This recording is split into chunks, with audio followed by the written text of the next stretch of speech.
Dalam usaha pembuktian itu gangguan dari isu-isu bahwa Prabowo masih ke pro Jokowi, Prabowo seolah-olah jadi bayang-bayang Jokowi akan ia pertimbangkan atau sedang ia pastikan bahwa itu tidak mungkin terjadi. Jadi Prabowo berpikir sebagai seorang taktikus. Strateginya memang adalah menjadi pemimpin global, minimal pemimpin Asia, tetapi taktiknya dia cicil itu. Jadi saya melihat kecanggihan politik Prabowo adalah berupaya untuk melakukan revolusi dari dalam, tetapi secara gradual. Apa itu revolusi? Revolusi artinya berubah sepenuhnya dari hal yang konvensional. Yang konvensional adalah meneruskan kepemimpinan Presiden Jokowi. Yang radikal adalah memutus hubungan dengan masa lalu itu tuh, supaya ada masa depan yang baru. Kan itu secara ideologis itu yang terjadi, dan saya kira itu yang memang harusnya dijalankan oleh Presiden Prabowo, yaitu memutus koordinasi psikologi dengan Presiden Jokowi sebelumnya, karena memang rakyat menginginkan itu.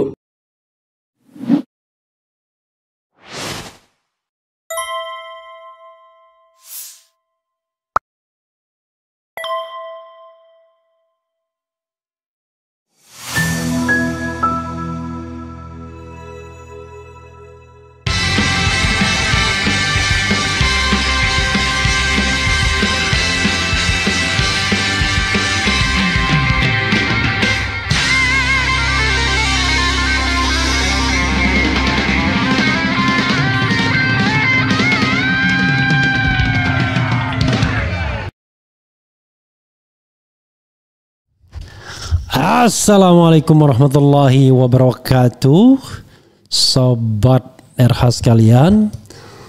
Jumpa lagi kita di channel yang keren ini, keren cadas. Ya sobat RH sekalian, ada gangguan internet ya, tumben-tumbennya ya, dua wifi tidak berfungsi secara baik. Jadi saudara sekalian, ini ada hal yang menarik terkait dengan tulisan ya, tulisan seseorang. Tadi kalau yang tadi yang sudah diinikan di private aja ya, biar tidak overlapping.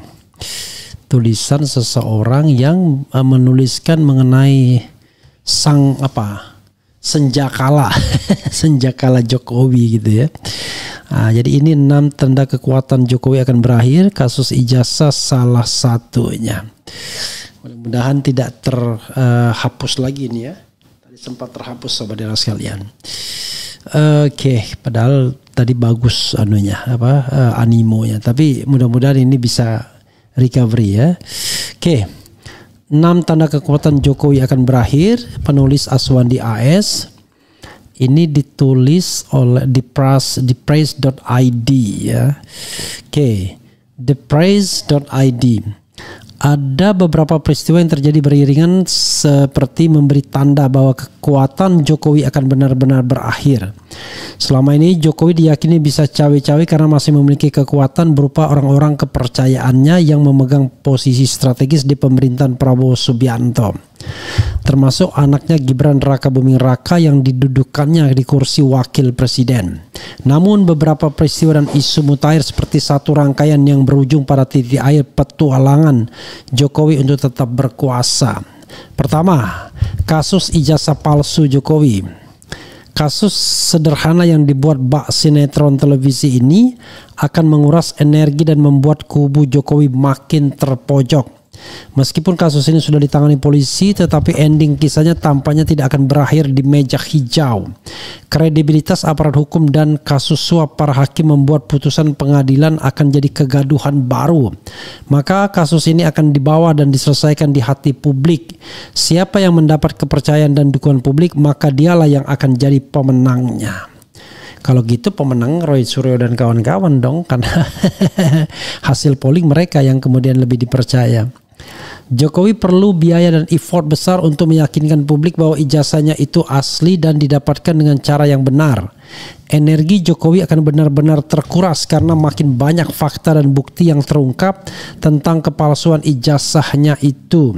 Seperti pengakuan Kasmujo yang membantah dirinya pernah menjadi pembimbing skripsi Jokowi.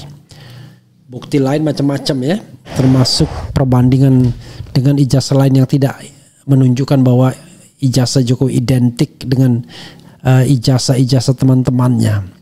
Sementara dukungan ke pihak penggugat ijazahnya makin membesar dengan bukti-bukti yang meyakinkan, seperti klaim bahwa Jokowi pernah KKN di desa Wonosegoro yang disebut sebagai jejak Jokowi kuliah di UGM ternyata tidak terkonfirmasi. Fakta seperti ini yang membuat banyak pendukung Jokowi membelot dan balik kanan yang membuat Jokowi makin ditinggalkan yang akan melemahkan kekuatannya. Kedua, pertemuan Prabowo dan Megawati. Pertemuan itu berlangsung pada momen peringatan Hari Lahir Pancasila di Gedung Pancasila, Kementerian Luar Negeri 2 Juni 2025.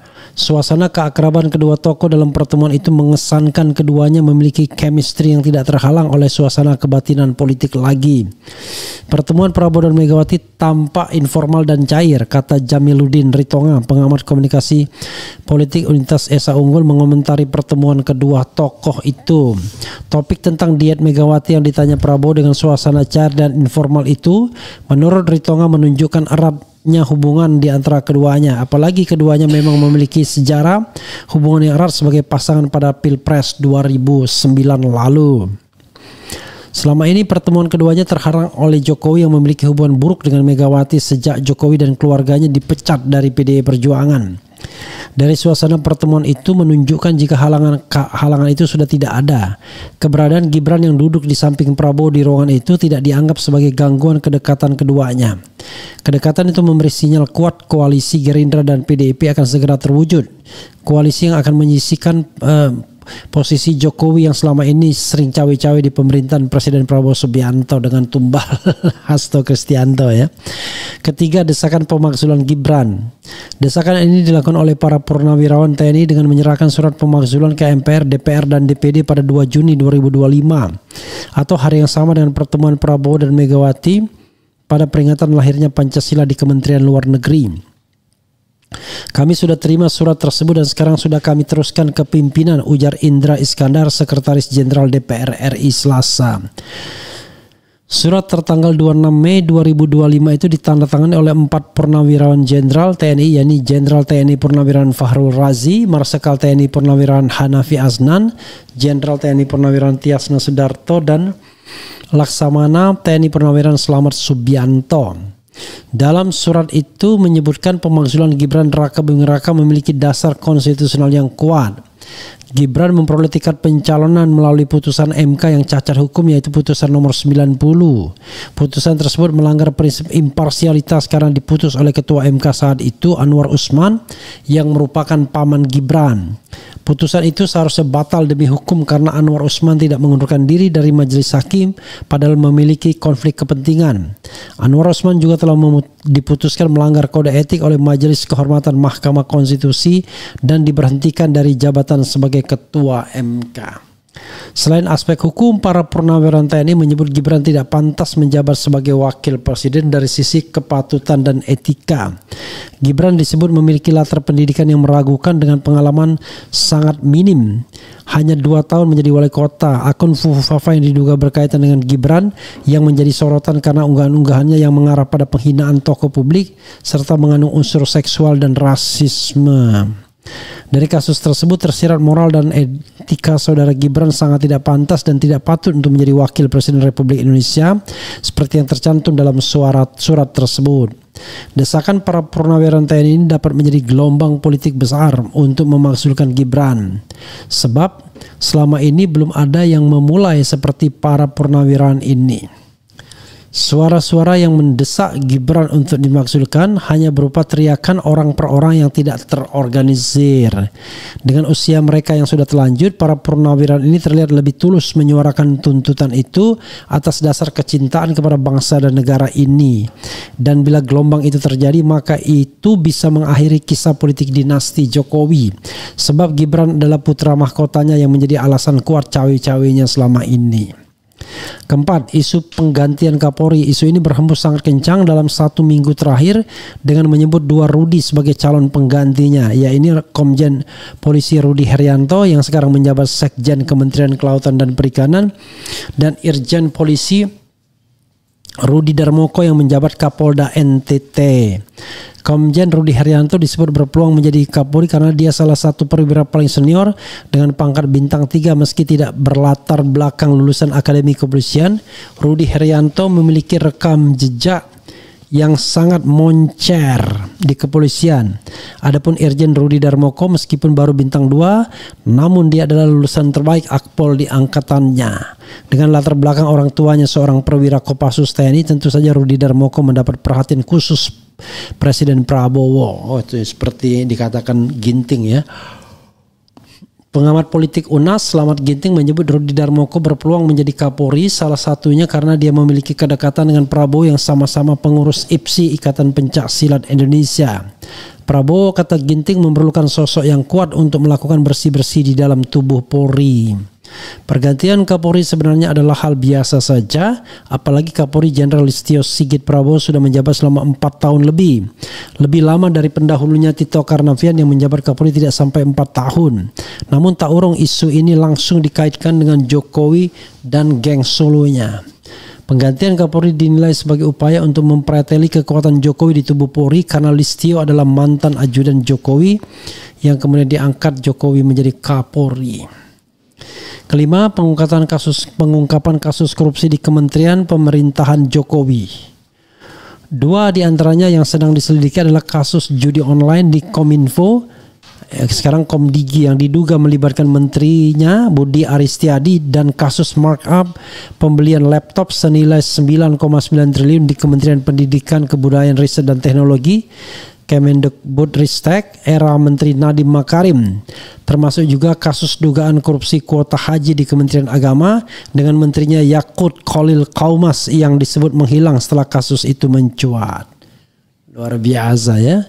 Keenam, Jokowi terkena penyakit kulit. Kabar ini menyebar setelah foto dan video Jokowi yang tampil dengan bercak hitam di wajahnya dan kadas di tengkuknya. Beragam spekulasi dan dugaan muncul sebagai reaksi atas tampilan Jokowi ini. Ada yang menyebut bercak hitam itu adalah penyakit autoimun yang diidap Jokowi akibat depresi yang dialaminya. Namun tak sedikit yang mengaitkan dengan hal-hal gaib atau metafisika yang menganggap totol hitam itu sebagai azab dari kebohongannya selama ini.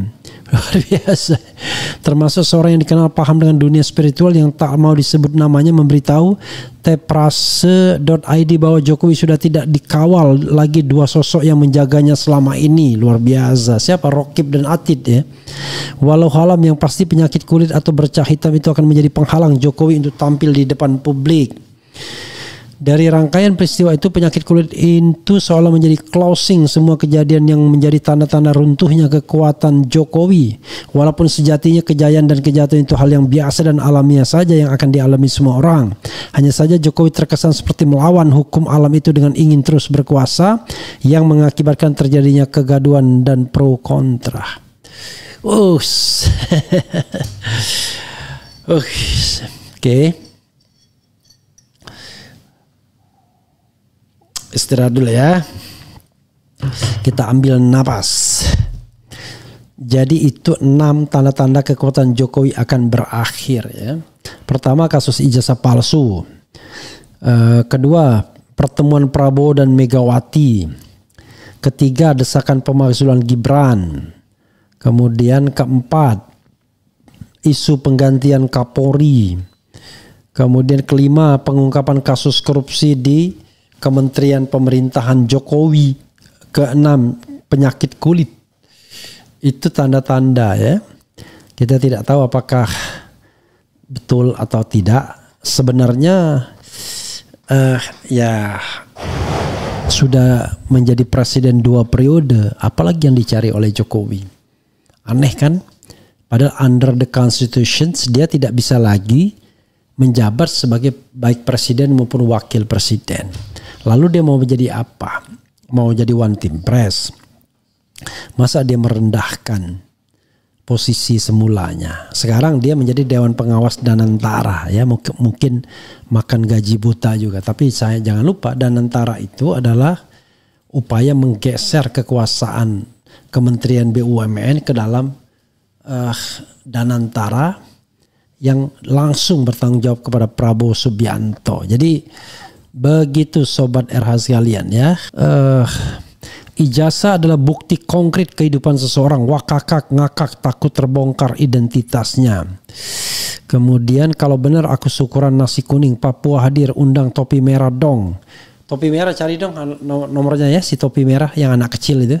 Soalnya dia tidak anak kecil, usianya hampir 30 katanya. Yang bicara soal ijazah Jokowi. Bisakah kasus ijazah dan hasil puslapor dibawa ke MK? Bisa aja, tapi apakah bakal diterima atau tidak, ribet kan jadinya. Kemudian segala kekuatan akan berakhir apabila Pak Prabowo mengganti para lembaga penegak hukum, segera dievaluasi Kapolri, KPK dan Jaksa Agung. Hancurkan ijazah palsu. Ijazah dan korupsi seperti bola panas yang menggelinding. Terpilihnya Jokowi jadi presiden adalah kesalahan terbesar negeri ini. Kontribusi terbesar terpilihnya adalah masyarakat miskin. Rakyat banyak menunggu reformasi Polri, minimal ganti Kapolri, juga kehakiman TNI dan lain-lain. Hanya orang yang sudah dibutakan mata dan hatinya sebagai pemuja dan pengabdi. Na'udzubillah. Ganti Fufawa tidak ada kapasitas. Pesta pasti berakhir, kata lagu Roma Irama Soneta Group. Kekuatan hanya milik Allah. Sampah politik ya. Kemudian kuncinya memang pada ijazah palsu. Kasus ini akan berusaha keras dihentikan atau membungkam para pembongkarnya dengan segala cara. Maka teruslah bongkar, kawal pengadilan dan hakim, karena di situ kunci akhirnya. Soal ijazah entah ada entah tidak. Perhatikan kalau buah jatuh tidak jauh dari batangnya. Gara-gara story ini anak bangsa dihakimi dengan IQ rata-rata di bawah 70. Itu tidak bisa diterima hanya karena yang satu ini. TPUA dan kawan-kawan katanya mau ke DPR dan presiden. Kapan? Oke. Begitu sobat Rasulullah ya.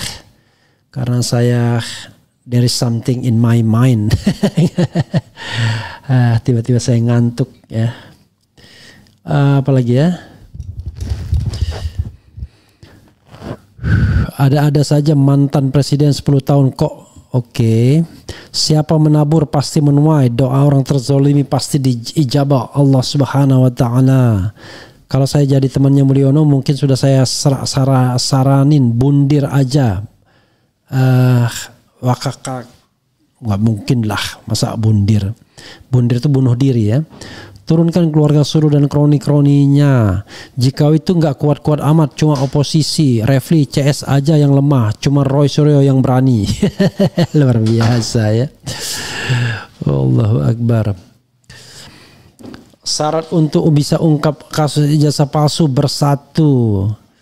Apakah akan bernasib tragis seperti Mustafa Kemal Atatürk yang bumi pun menolak saat dikubur?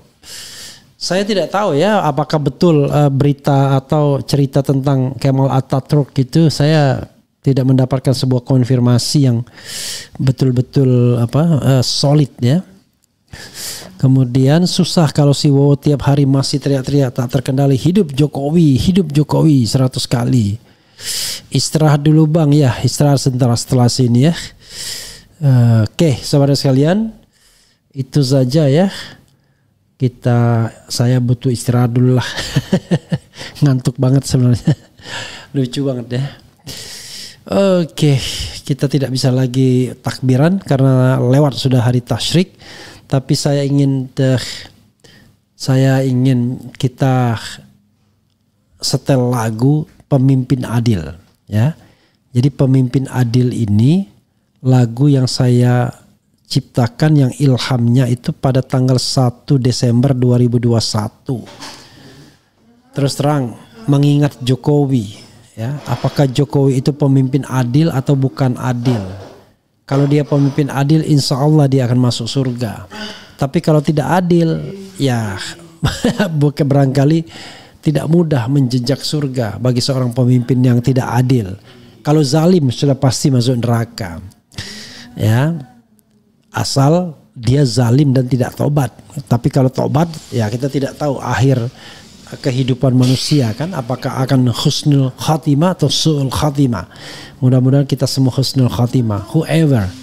Karena kalau misalnya Allah Subhanahu wa ta'ala saja berbaik hati untuk terus-menerus menerima pintu tobat hambanya, masa kita sudah menutup ya doa untuk orang-orang agar gini, orang tobat itu jauh lebih baik daripada orang yang orang yang biasa-biasa saja. Jadi setelah dia doing something yang very very bad things, maka dia tobat. Itu barangkali akan powerful dia, mudah-mudahan, insya Allah. Itu saja saudara sekalian, dengarkan sekali lagi Pemimpin Adil. Wassalamualaikum warahmatullahi wabarakatuh. Keren, cerdas.